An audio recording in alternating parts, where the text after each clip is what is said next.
bom dia, boa tarde, boa noite, não sei que horas você está vendo esse vídeo. Meu nome é Hélio Moraes, sou engenheiro eletrônico, advogado, especialista em direito digital e meu canal se propõe a falar um pouco sobre isso. Hoje a minha ideia é falar sobre inteligência artificial. O que é, entender um pouquinho como a inteligência artificial vem crescendo, não é uma coisa de hoje, é uma coisa que já existe há muitos anos, mas ela vem se tornando cada vez mais forte de acordo com o aumento do poder computacional. E é isso que a gente vai entender um pouquinho e as consequências no mundo jurídico, porque a inteligência artificial está presente já na nossa vida em várias situações. Nos aplicativos de trânsito, já está presente em decisões, veículos autônomos. Então tem várias situações em que as máquinas já estão utilizando inteligência artificial, produzindo obras de artes, fazendo negociações na bolsa de valores. E quem é o responsável por isso? Quem é o proprietário do que é gerado? Então, tem muitas questões jurídicas que nascem a partir desse grande desenvolvimento da inteligência artificial. E é isso que eu quero mostrar para vocês. Vocês vão ver daqui a pouco um vídeo que eu pedi para produzir em Londres, simplesmente mandando um e-mail com o texto e uma pessoa que não existe fala aquele vídeo em português. E eles permitem isso ser feito em várias línguas. Então a inteligência artificial veio para ficar e a gente tem que entender como ela vai impactar o mundo jurídico e como nós queremos que ela seja utilizada em benefício do ser humano. É isso que eu quero falar um pouco hoje com vocês. Acompanhe o vídeo agora. Olá, a LGPD entra em vigor em breve no Brasil. As empresas precisam implantar seus programas de governança em privacidade com urgência. Grato.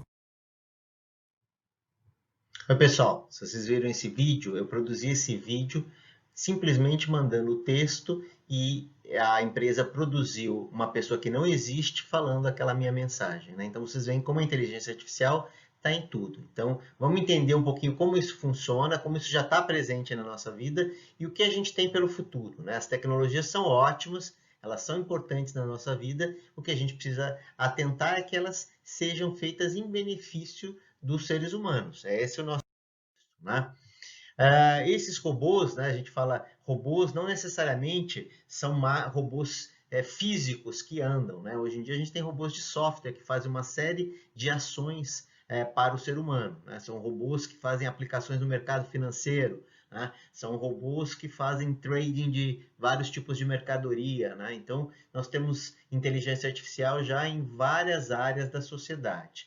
Então, isso não é uma novidade. O que a gente tem que avançar é que, conforme a maior capacidade de processamento, as máquinas conseguem depreender viés, né, que, em termos de utilização desses dados. E é isso que a gente tem que tomar cuidado. Por que isso? Né? Como a gente aqui está colocando, né, essa frase do Tim Cook no sentido em que o uso da inteligência artificial tem que ser feita em benefício da humanidade. Né? Recentemente, até alguns empresários americanos fizeram até uma carta de repúdio ao uso de inteligência artificial em algumas áreas, justamente pela preocupação de que isso pudesse ocasionar conflitos internacionais ou guerras, né? Então, a gente tem que estar atento ao uso dessa tecnologia, que é justamente o propósito da gente entender aqui o que isso tem a ver com o mundo jurídico, né? Como que funciona isso? A inteligência artificial está baseada no algoritmo. Para quem não conhece, o algoritmo é um conjunto de regras encadeadas dentro de um software que segue uma sequência de ações, né? Conforme eu tenho um volume gigantesco de dados, eu consigo programar esse algoritmo para poder depreender ações assim como um ser humano faria, né? Eu posso treinar esse algoritmo para poder ter uma interação com outras máquinas de uma maneira até mais eficiente que o ser humano faria, né? Não é diferente do que a gente teve há muitos anos atrás em termos de utilização das máquinas. Nós estamos automatizando cada vez mais. Então, esses algoritmos conseguem capturar o que o ser humano pensaria. E é isso que a gente vai entender um pouco como funciona e quais as diferenças para poder entender os aspectos jurídicos que isso envolve.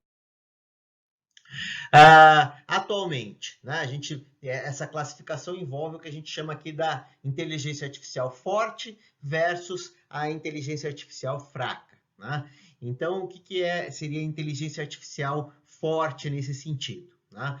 É aquela inteligência artificial em que ela consegue depreender ações e consegue tomar medidas que não necessariamente existiam previamente pelo ser humano. Então, ela tem uma capacidade maior de fazer ações, inclusive não planejadas, né? No caso da inteligência artificial fraca, que é isso que a gente chama aqui que já existe, é essa inteligência artificial que simplesmente ela repete ações atuais. Então, a preocupação é justamente na medida em que a gente evolui da inteligência artificial fraca para o que a gente chama de inteligência artificial forte, é a gente ter capacidade de controlar essa inteligência artificial forte em benefício da sociedade, das pessoas. Dentro desse mecanismo tem um outro conceito que é importante a gente entender, que é o conceito do machine learning, né? Que é justamente a máquina aprendendo. Conforme eu tenho dados, né, a máquina consegue criar e aumentar bancos de dados para poder aprender com as máquinas. Recentemente eu tive numa feira de produtos odontológicos, onde tinha uma inteligência artificial muito interessante, que era utilizando as radiografias da face, né, e os pontos que os cirurgiões marcam nas radiografias da face para fazer perícia, e aquilo lá era um banco de dados gigante que conseguia capturar isso e tratar essas informações, né, que é o mesmo trabalho que o cirurgião dentista faz, mas com um volume e uma quantidade muito maior. Isso pode ser feito com radiografias, com exame de sangue, né, isso dentro da área médica. Isso pode ser feito em processos industriais. Então, a máquina vai capturando informações, né, decisões que são tomadas, às vezes, pelos humanos, e vai acumulando para poder gerar a sua base de conhecimento. Então, isso é o processo que a gente chama de machine learning, né? Esse processo pode ser supervisionado, então, a partir de um conjunto pré-estabelecido, né, que eu crio e classifico esses dados. Então, nesse sentido, eu consigo controlar melhor esse processo de aprendizado. Então, eu consigo direcionar de uma certa maneira. E claro que esse direcionamento também pode ter aspectos jurídicos envolvidos, né? E a gente vai falar um pouquinho daqui a pouco. Ou pode ser não supervisionado, né? Então, eu lanço uma base crua e os algoritmos vão analisar aquilo ali e, a partir daquilo ali, criar uma inteligência em cima daqueles dados, né? Nesse caso do não supervisionado, é onde a gente tem que ter um pouco de atenção, porque pode depender informações que o ser humano, pelo seu senso ético e crítico, poderia ter um tratamento especial, e a máquina não tem isso, né? Então, é onde a gente tem que ter um pouco de atenção, que pode gerar desafios jurídicos. Dentro da inteligência artificial, como eu falei para vocês logo no início, uma das questões mais importantes é o volume de dados, né? Então, eu tenho que ter um banco de dados com muitas informações, né? Esse banco de dados, ele pode ser até com informações eventualmente desestruturadas, né? Mas eu tenho que tomar cuidado, porque se ele tiver de uma forma que ele possa levar a respostas incorretas ou irrelevantes, pode prejudicar esse aprendizado da máquina e do machine learning. Dentro do banco de dados, essa questão do viés que eu falei para vocês, né, que é bastante importante. O viés é a forma como a máquina vai tratar os dados, né? Então, eu tenho que tomar cuidado para ela não ter um viés que possa ser, por exemplo, discriminatório, é uma das preocupações, ou que possa invadir a privacidade, né? Ou que possa ser contrário à sustentabilidade. Então, são algumas das preocupações que a gente tem em relação ao uso da tecnologia, justamente para que ela seja feita em benefício do ser humano, né? Então, essa preocupação com o viés é um dos principais elementos. Por exemplo, né, aqui estou colocando para vocês uma situação no uso, por exemplo, de viés para classificação de crédito, né? Então, pela região que a pessoa mora, ou pela classe social que ela mora. Então, o algoritmo pode criar mecanismos, né, criar regras, né, a máquina aprendendo, o machine learning, a partir desse tipo de elemento, né, que são elementos que as legislações, de uma maneira geral, não gostam ou evitam, porque justamente elas estão sendo utilizadas em prejuízo da sociedade, né? Então, a importância da gente cuidar disso para não ter um problema como esse, né?